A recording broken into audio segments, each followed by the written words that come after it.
Vijay Sethupathi Katrina Kaif இணைந்து நடிக்கும் மெரி கிறிஸ்மஸ் இன்று முதல் உங்கள் அபிமான திரையரங்குகளில். தமிழக பாஜக தலைவர் அண்ணாமலை சொல்லக்கூடிய இந்த கருத்து உணர்த்தக்கூடிய செய்தி என்ன என்பதை பார்த்து வருகிறோம். அந்த வகையில் மூத்த பத்திரிகையாளர் திரு கோட்டீஸ்வரன் நம்மிடையே இணைகிறார். அவரிடம் பேசுவோம். இணைப்பில் வந்தமைக்கு மிக்க நன்றி. இன்னும் இந்த வீட்டினுடைய கதவு திறந்துதான் இருக்கிறது. வீட்டிற்கு விருந்தினர்கள் வரதான் செய்வாங்க. போனவங்க போல இன்னும் நாங்கள் அங்கே இல்லை இல்லை இல்லைன்னு தொடர்ந்து சொல்லணுங்கிற அவசியம் இல்லை. அதே மாதிரியே வீட்டில் இருக்கிறவங்க அவங்க இங்கே இல்லை இல்லை இல்லைன்னு சொல்லணுங்கிற அவசியமும் கிடையாது. ஆனால் டோர்ஸ் இன்னும் ஓப்பனில் தான் இருக்குன்னு சொல்லியிருக்காரு. என்ன சொல்ல வர்றாரு திரு அண்ணாமலை? கொஞ்சம் நகைச்சுவையாக போகிறது இந்த கருத்துக்கள். பார்த்தீங்கன்னா நான் திரு ராஜன் செல்லப்பா பேசியதையும் பார்த்தேன், இவங்க பேசினதையும் பார்த்தேன். அதாவது ஒரு தரப்பினர் என்ன சொல்றாங்கன்னா, நாங்கள் அந்த வீட்டுக்குள்ள இல்லை ஓடி போயிட்டோம், அந்த வீட்டுல இருந்தா எங்களுக்கு இருக்கிற வாக்கு வங்கியும் போயிடும், சிறுபான்மையினரோட வாக்கு போயிடும், நாங்க 9 வருஷம் கூட்டணியில அதிகமா பாதிக்க தான் பட்டிருக்கோம் அப்படின்றது அதிமுகவோட நிலைப்பாடு.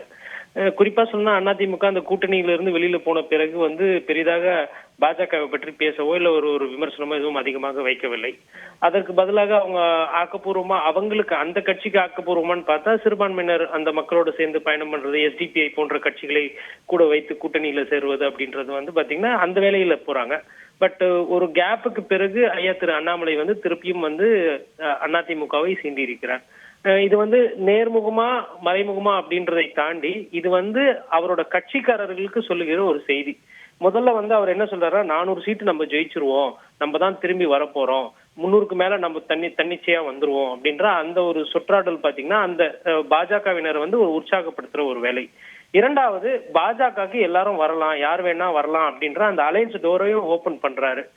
பட் ஆனா அந்த சைடு பாத்தீங்கன்னா கூட இருந்த அதிமுகவே தப்பிச்சு ஓடின ஒரு சூழல் இருக்கு. அதிமுக ஒண்ணே அந்த கட்சியில இருந்து போல நிறைய கட்சிகள் பாஜகவோட கூட்டணி வேண்டாம் அப்படின்ற மாதிரி தான் போயிருக்காங்க. இந்திய அளவுல பாத்தீங்கன்னா உங்களுக்கு மகாராஷ்டிரத்துல வெளியில போயிருக்காங்க, பஞ்சாப்ல இருந்து வெளியில போயிருக்காங்க கூட்டணியில இருந்து, தமிழகத்துல இருந்து கூட்டணியில இருந்து வெளியில போயிருக்காங்க.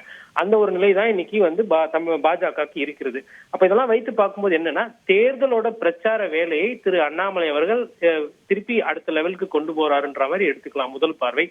இது அதிமுக இதை எப்படி கையாளாக போகுதுன்றது நம்ம பார்க்கணும். காரணம் என்னன்னா, இப்போ ராமர் அயோத்தியா அந்த விவகாரம் எல்லாம் வந்துகிட்டு இருக்கு. அதை நேற்று எடப்பாடி பழனிசாமி கிட்ட கேட்ட பொழுது என்ன சொன்னா, உடல் எவ்வாறு இருக்கிறதோ அதற்கேற்றார் போல நான் கலந்துக்கிறேனா இல்லையா அப்படின்ற மாதிரி ஒரு சாஃப்ட் பெடல் சொல்லியிருக்காரு. கலந்துக்கிறேன் அப்படின்னு சொன்னா அது பாரதிய ஜனதா கட்சியினுடைய அந்த இன்விடேஷனை ஏற்றுக்கிறார் போல ஆயிடும்.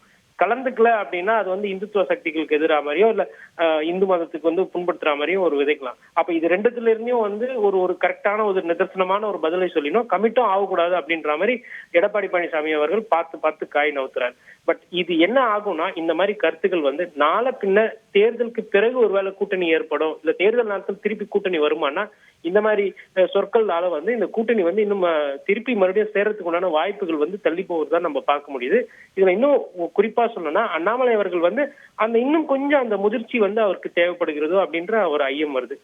பொதுவா சொல்லணும்னா, இப்ப நம்ம ஒரு வீடு பத்தி பேசுறாங்க. இவங்க ஒரு வீட்டுல ஒரு பிள்ளை வெளியில போயிட்டாரு, தனி கொடுத்தனும் போயிட்டாருன்னா, போனவங்க இவ்வளவு நாள் சாப்பிட்டுட்டு போயிட்டாங்க, இப்ப போயிட்டு வெளியில போய் குறை சொல்றாரு அப்படின்னு பண்ண மாட்டாங்க. அந்த குடும்பம் ஒன்னா இருக்கணும்னு நினைக்கிறவங்க என்ன சொன்னா, நேற்று வரலாம் எங்க கூட தான் இருந்தாரு, அவர் எங்க உடன்பிறப்பு, எங்க அண்ணன், அவரு ஏதோ ஒரு காரணத்துக்காக அவர் வெளியில போயிருக்காரு, திருப்பி அவர் இந்த வீட்டுக்கு வருவாருன்ற நம்பிக்கை எனக்கு இருக்கு, பாரத பிரதமர் மோடி அவர்களை அவர் ஏற்றுக்குவாருன்ற நம்பிக்கை இருக்கு, அது வரலும் தமிழக பாஜக தனியா செல்லும், அந்த போன என்னோட சகோதரர் திருப்பி வரும்போது நாங்க சேர்ந்து செல்வோம் அப்படின்னு சொன்னா அது ஒன்றிருக்குன்னா அரசியல்.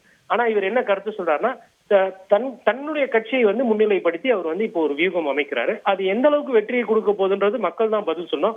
ஆனா இவரோட வியூகமானது பாஜக தனித்தே வெல்லும், தனித்தே அதற்கு அந்த மக்கள் இருக்கிறாங்க அப்படின்ற மாதிரி ஒரு பிரச்சாரத்தை முன்வைத்துதான் இவர் கொண்டு செல்கிறார். நன்றி திரு கோட்டீஸ்வரன். இணைப்பில் உங்களுடைய பார்வைகளை பகிர்ந்து கொண்டமைக்கு நன்றி. விஜய் சேதுபதி கட்ரினா கைஃப் இணைந்து நடிக்கும் மெரி கிறிஸ்மஸ் இன்று முதல் உங்கள் அபிமான திரையரங்குகளில்.